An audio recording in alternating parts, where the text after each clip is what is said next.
개인적인 이상행동은 개인뿐만 아니라 사회적으로도 여러 가지로 고통스럽고 바람직하지 않은 행동이 되겠죠.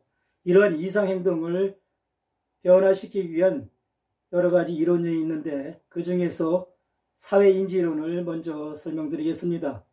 반두라의 사회인지이론은 사람들이 어떻게 특정 행동, 양식을 습득하고 유지하는지를 설명하는 행동변화 이론이라고 볼 수가 있겠습니다. 이러한 사회인지이론은 사람들이 내적 요인에 의해서가 아니라 외적 요인에 의해 행동이 추진된다는 것을 제안합니다.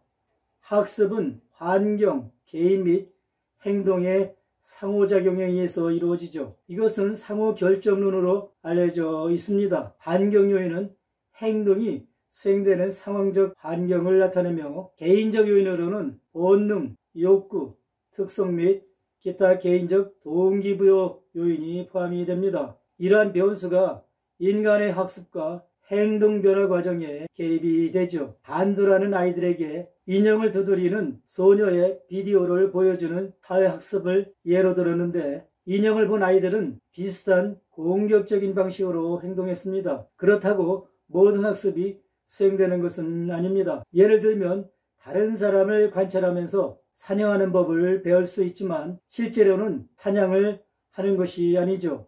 행동 능력은 개인이 행동을 수행한다면 행동이 무엇인지 그리고 수행하는 기술을 갖고 있는지를 아는 것을 의미합니다. 환경, 개인 및 행동의 3요소가 지속적으로 서로 영향을 주기 때문이죠. 다른 사람의 행동과 방화를 볼 때 관찰학습이 나타납니다. 사람들은 자신이 확인한 사람들을 모방할 확률이 상당히 높습니다. 이와 같이 사회인지론은 환경, 개인 및 행동 요인들 간의 상호작용 역할을 강조함으로써 개인이 주어진 행동을 시작하고 유지하는 방법을 설명합니다. 인간의 기능은 개인, 행동과 환경 영향의 역동적인 상호작용의 산물로 간주가 됩니다. 사회인지론에서 설명하는 변수에 대해서 설명을 드리겠습니다. 환경이란 개인에게 있는 물리적인 외적 요인을 말하고 상황은 환경을 지각하는 것을 의미합니다. 행동 능력이란 행동을 수행할 수 있는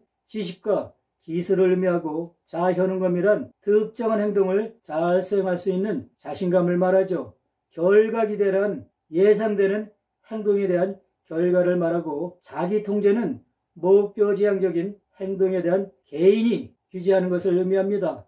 강화는 행동이 계속될 가능성을 높이거나 또는 낮추는 것을 의미하고 감정적 대처란 감정적 자극에 대처하는 개인의 능력을 의미하고 관찰학습은 다른 사람 행동을 관찰하여 행동을 습득하는 것을 말합니다. 그렇다면 어떻게 행동 변화에 사회인지론을 적용할 수가 있겠습니까? 자현응감을 높이기 위해 행동 변화는 일련의 작은 단계로 접근됩니다. 반두라는 개인이 강한 효능감을 지니고 있어도 경려가 없다면 행동을 수행하지 않을 수 있다고 설명합니다.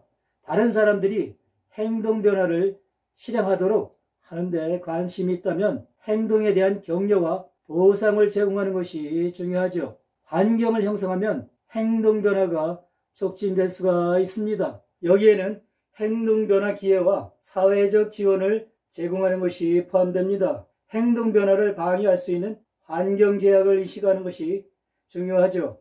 사회인지론에는 3가지 원칙이 있는데 반응 결과, 관찰학습과 타인 영향입니다. 반응 결과란 보상 또는 처벌은 주어진 상황에서 특정 행동을 다시 수행할 가능성에 영향을 미칩니다. 이 원칙은 고전적 행동주의자들도 공유하죠. 관찰학습이란 다른 사람의 행동을 관찰함으로써 학습할 수 있다는 것이 되겠고, 타인 영향이란 다른 사람들이 자신의 행동을 관찰하고 모방할 가능성이 높습니다. 다른 사람들과의 동일시는 개인이 느끼는 감정적 애착이 되죠. 오늘은 반두라의 사회인지론에 대해서 설명드렸습니다. 다음 방송에서는 합리적 행동이론에 대해서 설명을 드릴 예정입니다. 본 방송이 유익하셨다면 좋아요를 눌러주시고 구독자가 아니시라면 구독을 신청해 주시면 대단히 감사하겠습니다. 시청해 주셔서 감사합니다.